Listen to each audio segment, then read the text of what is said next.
Bismillahirrahmanirrahim. Salatu wassalam ala ashraf al-mursalin. Nous allons continuer avec les problèmes d'optimisation des fonctions non linéaires et sans contrainte. Et nous allons voir une deuxième application en utilisant une technique numérique qui est la technique ou bien la méthode dite de Newton. Nous avons déjà appliqué la méthode d'interpolation quadratique en utilisant deux outils qui sont Excel et MATLAB. On a pris un problème du génie chimique et on a vu comment on peut utiliser, comment on applique cette technique en utilisant Excel et MATLAB. Aujourd'hui, on va prendre le même problème, mais cette fois-ci, on va voir comment utiliser la méthode de Newton, toujours avec les deux outils Excel et MATLAB. Donc, on commence par l'énoncé. Alors, l'air doit être comprimé de la pression 1 à 10 atmosphères dans un compresseur de 2 étages. Pour augmenter l'efficacité de la compression, l'air comprimé provenant du premier étage de compression est refroidi. C'est-à-dire qu'il va passer dans un échangeur de chaleur pour faire baisser sa température, avant d'être introduit dans le deuxième étage de compression. Pour une compression isentropique de l'air, le travail total fourni à un compresseur W est exprimé par la formule suivante. W, qui est le travail, est égal à la chaleur spécifique de l'air fois la température de l'air fois P2 sur P1, le rapport P2 sur P1 puissance K-1 sur K, P2 étant la pression de sortie du premier étage, sur P1, P1 c'est la pression d'admission, K étant le rapport de CP sur CV, plus le rapport de P3 sur P2, P3 c'est la pression de sortie du deuxième étage et du compresseur, moins 2. Cp, la chaleur spécifique de l'air à pression constante est égale à 1,006 kJ par kg par degré Kelvin. K, c'est le rapport de la chaleur spécifique sur la chaleur spécifique à pression constante sur la chaleur spécifique à volume constant. Elle est égale à 1,4. Et T étant la température de l'air à l'entrée égale à 300 degrés Kelvin. Alors, il vous est demandé de déterminer la pression intermédiaire P2 à laquelle le refroidissement est nécessaire pour minimiser le travail fourni au compresseur. Donc là, il y a le terme minimiser. Donc, on a un problème d'optimisation.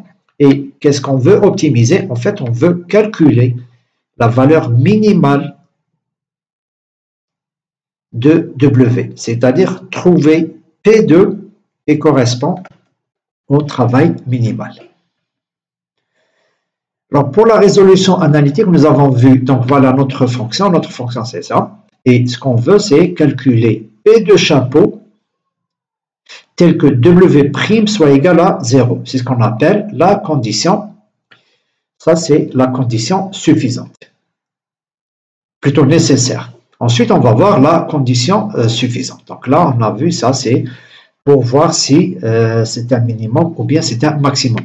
Mais là, nous allons revenir à la condition nécessaire. C'est-à-dire qu'un extrémum est en fait un point stationnaire. Ça veut dire quoi un point stationnaire? C'est-à-dire que c'est un point où la première dérivée s'annule. Et tous les problèmes d'optimisation, c'est la partie la plus importante d'un problème d'optimisation car il faut déterminer les racines de la dérivée première. Et parfois, les fonctions sont assez complexes et il est parfois difficile ou quasiment impossible de résoudre ça analytiquement.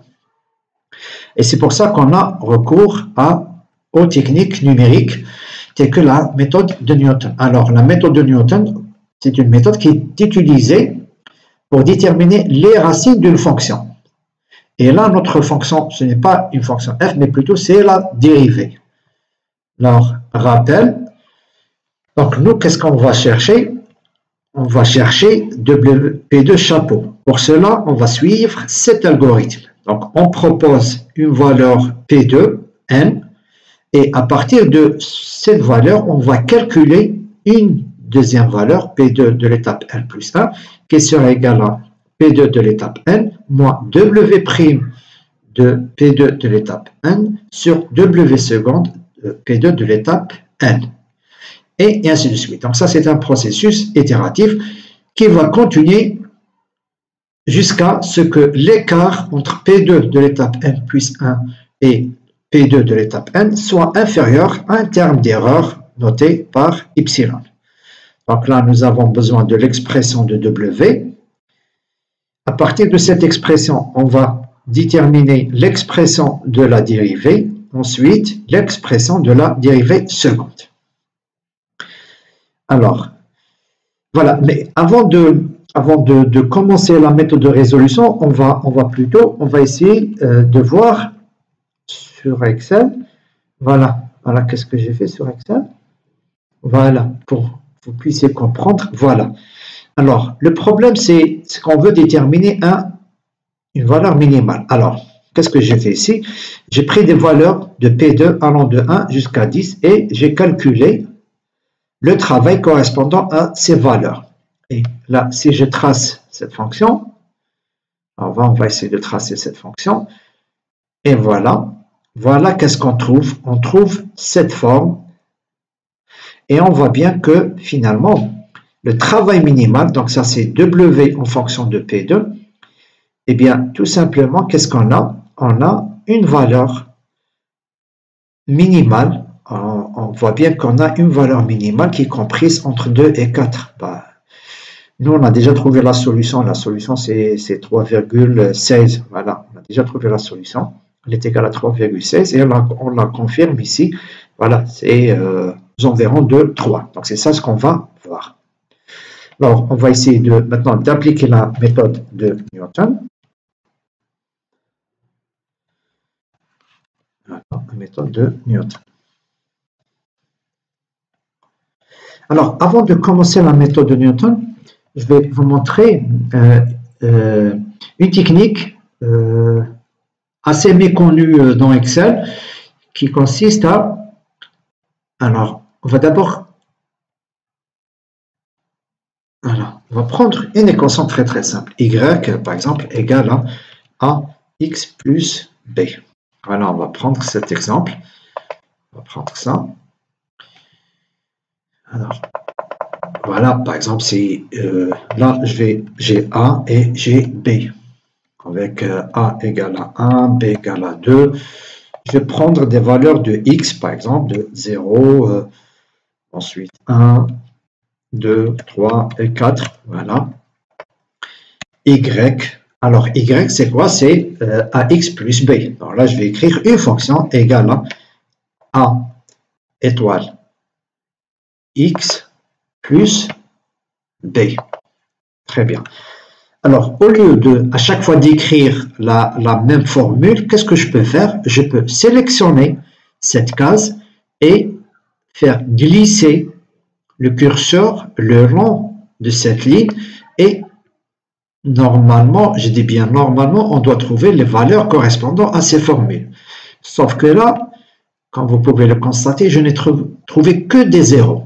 Bon, c'était bon pour la première, mais c'est 0. Alors là, si on vérifie, ça 1 fois 1, on va dire 1 fois 1, c'est 1, plus 2, ça fait 3, ça ne fait pas 0. Là, la même chose. Alors là, où est le problème?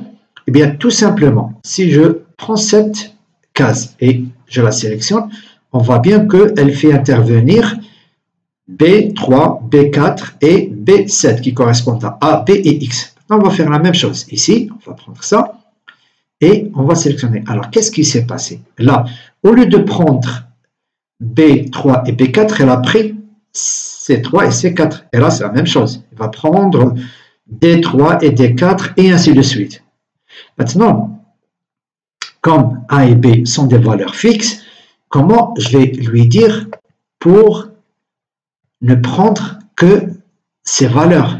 Eh bien, tout simplement, lorsque vous avez une fonction avec des variables, avec des paramètres qui sont constants, qui ne changent pas, tout simplement, vous allez mettre, au lieu de B3, vous allez mettre, par exemple, là, c'est $B, $3. Ça veut dire quoi?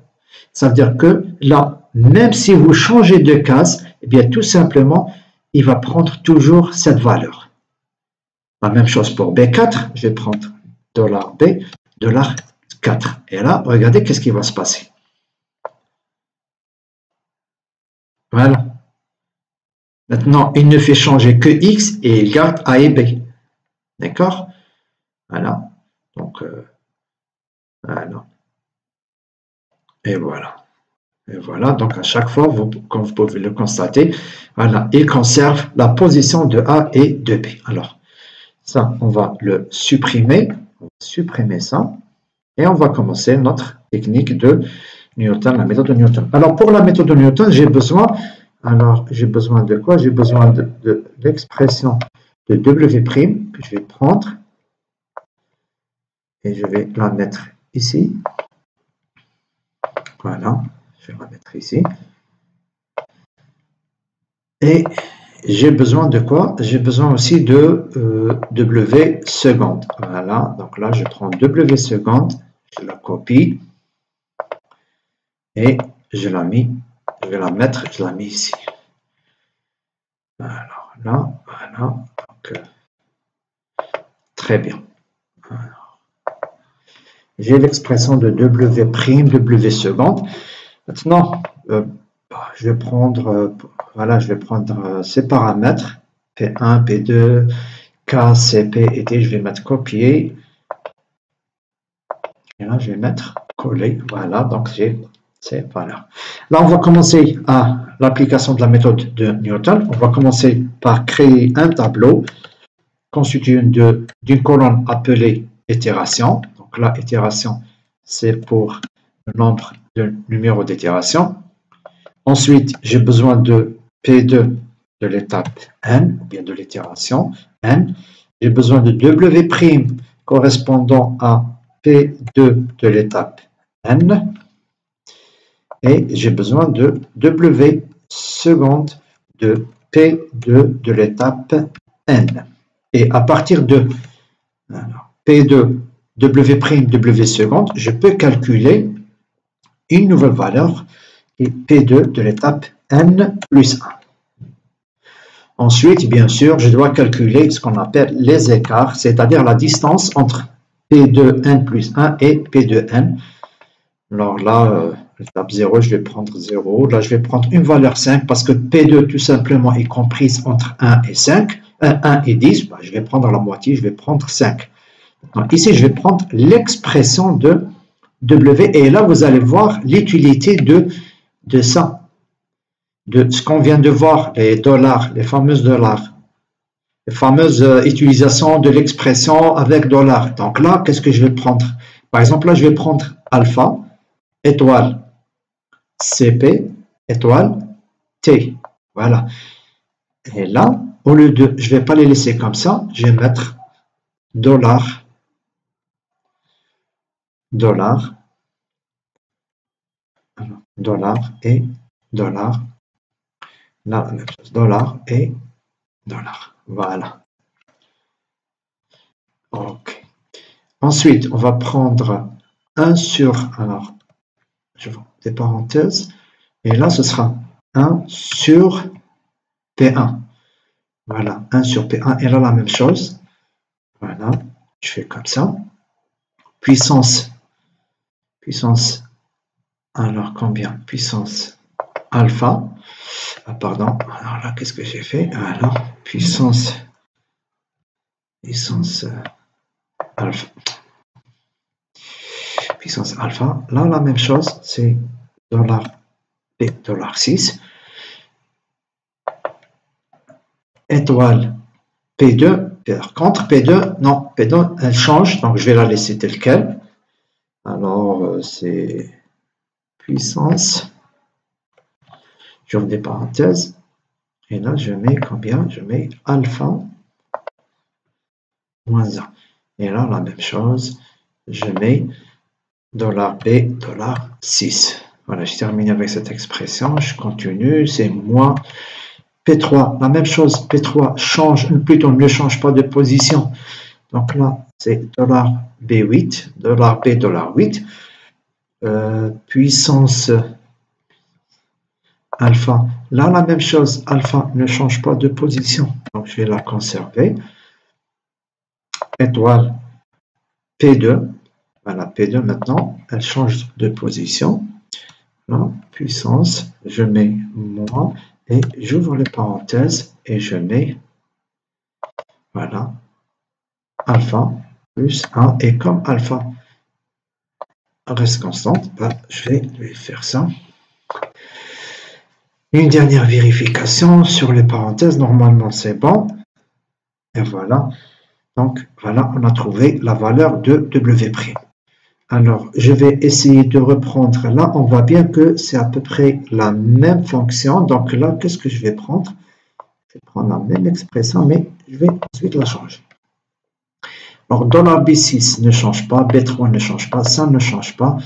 Alors, 1 sur P1 ne change pas. Par contre, au lieu de P2, au lieu de D13, c'est pas D13, mais plutôt c'est C13. Voilà. Et la puissance, c'est toujours, alors là, c'est moins 2. Voilà. Et là, j'ajoute étoile alpha moins 1. Donc, c'est, là, je mets alpha moins 1 avec, bien sûr, alpha, je mets $B, $6. Voilà. Moins.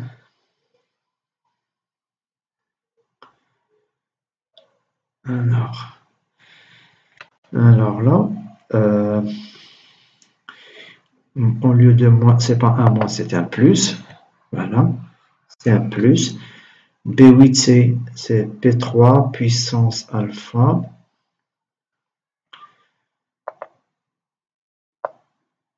Alors là, je reprends la formule, je reprends l'expression. Alors, plus P3. Alors là, c'est fois. Alors là, je change. C'est C au lieu de voilà, c'est 13. Et puissance plus 2 au lieu de plus 1. C'est plus 2. Et fois. Là, je mets étoile. Étoile. Là, c'est alpha plus 1. C'est voilà. Alpha plus 1. Et là, c'est OK. Donc là, j'ai calculé. Alors, je vais faire comme ça. Je vais les centrer. Je vais les mettre en grand. Donc là, le P2 est fonction, la nouvelle valeur est fonction de ça. Moins ça. OK. Ça sur ça. On trouve 0,816. Là, pour l'écart, eh bien, l'écart, c'est tout simplement, c'est la différence.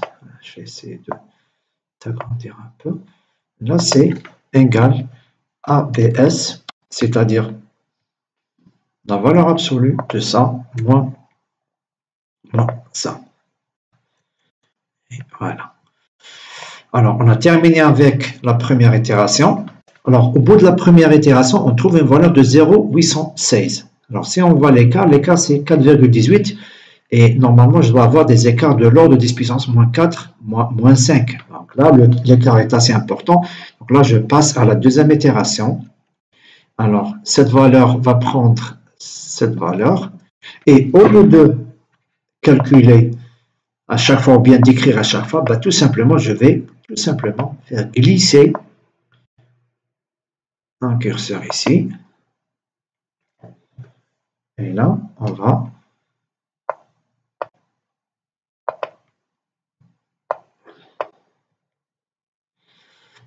alors là, on va voir.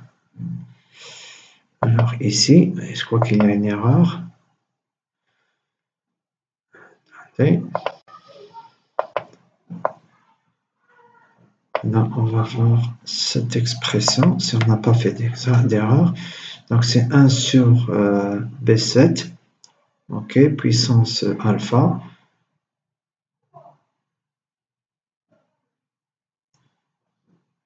Bon, alpha moins 1. Alors là, il y a un problème, voilà, là, il y a un problème. Normalement, c'est $B, $6, voilà. Ok. Là, on va essayer de... Très bien, voilà. Donc là, normalement, cette ligne est complètement automatisée. Alors là, qu'est-ce que je vais prendre? Voilà, regardez maintenant, qu'est-ce qui se passe? Bah, tout simplement, regardez. Voilà, donc là, au bout de la... Voilà, maintenant, au bout de la 8e itération, là, je fais ça. Et là, on voit que au bout de la 8e itération, on trouve une valeur qui est égale, un écart qui est égal à 4,83 10 puissance moins 9. Donc là, je peux m'arrêter ici. Là, c'est, voilà, et la valeur, c'est 3,1627. Ben, c'est à peu près la même valeur qu'on a trouvée. Donc voilà pour ce qui est de l'application de la méthode de Newton pour notre problème. Maintenant, on va essayer de faire d'utiliser un autre outil qui est MATLAB. Donc là, on va essayer d'écrire un programme avec MATLAB. Voilà, donc là, c'est... voilà, on va écrire un programme MATLAB pour la méthode de Newton. Donc, on va appeler ça. Bien, je vais l'appeler méthode de Newton.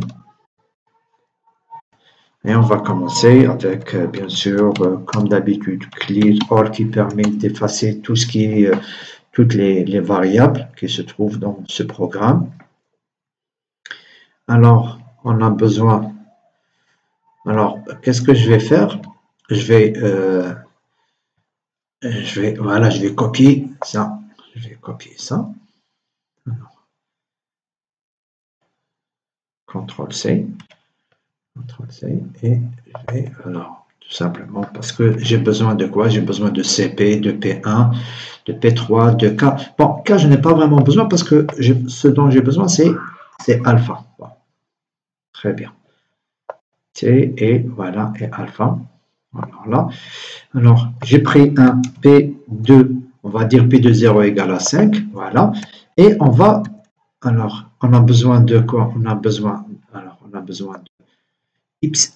epsilon. Alors là, on a pris combien? Voilà. Je vais prendre ces deux valeurs, CTRL-C. CTRL-V. Voilà, donc j'ai besoin d'un epsilon qui est égal à 10 puissance ici, moins 5, et un écart égal à 1. Alors, à quoi sert écart? Ben, vous allez voir que la méthode de Newton consiste à quoi? À faire un travail itératif jusqu'à ce que l'écart soit inférieur à epsilon. Donc là, il y a le terme faire un travail tant que. Donc là, qu'est-ce qu'on utilise? On utilise while. Alors, tant que l'écart que j'ai initialisé ici à 1, tant que l'écart est supérieur à epsilon,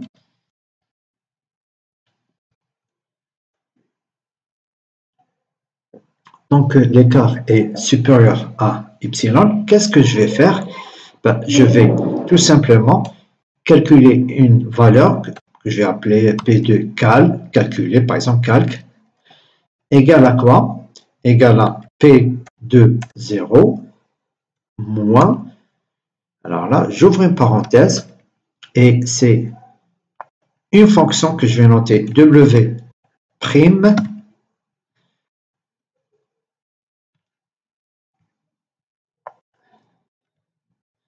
W prime P de 0 sur W seconde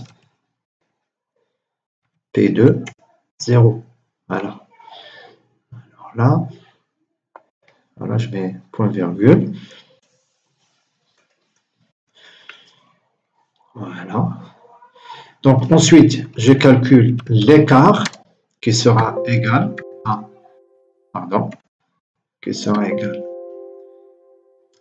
la valeur absolue de quoi? De P2 que je viens de calculer, P2 calque, voilà.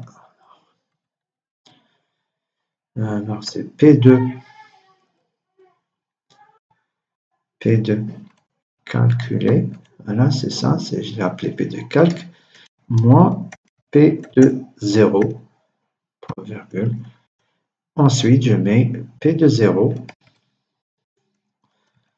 égale à P de calculé. Et voilà, je mets AND. Voilà. Maintenant, non, ça, là, je mets. Bon, voilà. Maintenant, je peux afficher la valeur soit de P de 0 ou bien P de calque, c'est la même chose. C'est la même chose. Donc, je vais sauvegarder. Je vais faire une petite vérification.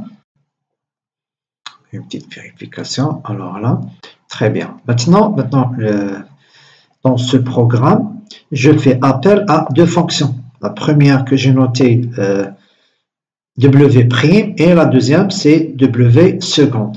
Donc là, W', bah, tout simplement, c'est quoi? W', c'est la fonction de la dérivée seconde. Donc là, je vais créer une fonction. Donc là, je vais faire copier. OK. Ça, OK. Alors là, c'est function. Bah, je vais prendre W égale à CTRL V. Bah, W, tout simplement, je peux mettre que P2. Voilà. Je peux mettre que P2. Et là, j'ai besoin de quoi? J'ai besoin de tout ça. De global, P, voilà, CTRL C. Et là, je mets un CTRL V. Et je mets W qui sera égal à quoi? Qui sera égal à alpha. Donc là, c'est l'expression de W'. Alpha étoile C P étoile T étoile. J'ouvre une grande parenthèse. Ensuite, c'est une parenthèse et là, je mets 1 sur P1. 1 sur P1. 1 sur P1, le tout puissance alpha. Étoile P2 puissance alpha moins 1 moins P3 puissance alpha fois P2 puissance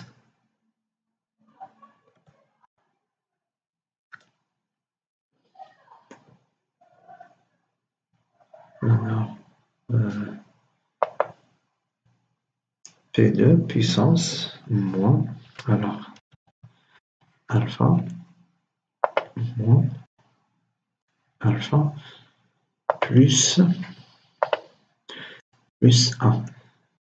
Et je mets point virgule. Alors, normalement, j'ai terminé à... Alors là, je peux mettre AND. Voilà, pour dire que... Voilà. Maintenant, pour la sauvegarde, voilà, c'est W'. Je dois respecter ce nom. Alors, une dernière vérification. Une dernière vérification. Alors, alpha plus W égale à alpha fois CP fois T fois 1 sur P1 puissance alpha fois P2 puissance alpha moins 1 moins P3 puissance alpha fois P2 puissance moins alpha plus 1. Très bien. Alors, qu'est-ce que je peux faire? Je peux sauvegarder, bien copier tout ça. Je vais mettre copier. Et là, je vais mettre un CTRL V. Et là, au lieu de W', ce sera W seconde. Et là, je commence à vérifier, à changer. Alors, W seconde. Bah, là, je peux, par exemple, là, je peux W. Bah, c'est la même chose, ça changerait, mais bon. WP, là, je mets WP. Voilà.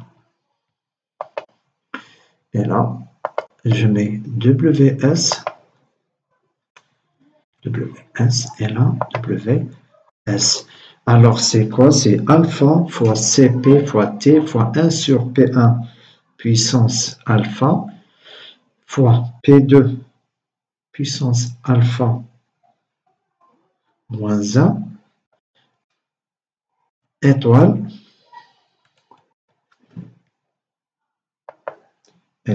alpha moins 1. Alors là, je confirme juste.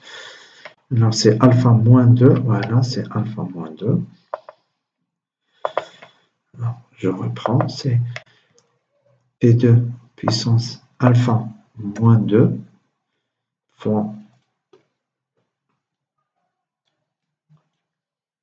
voilà, plus P3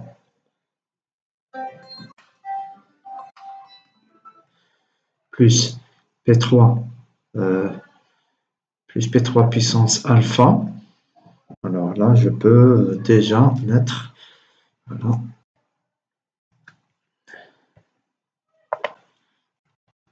alpha plus 1 fois P3 fois alpha fois P2, voilà, plus 2, et je sauvegarde, là, W seconde, et voilà.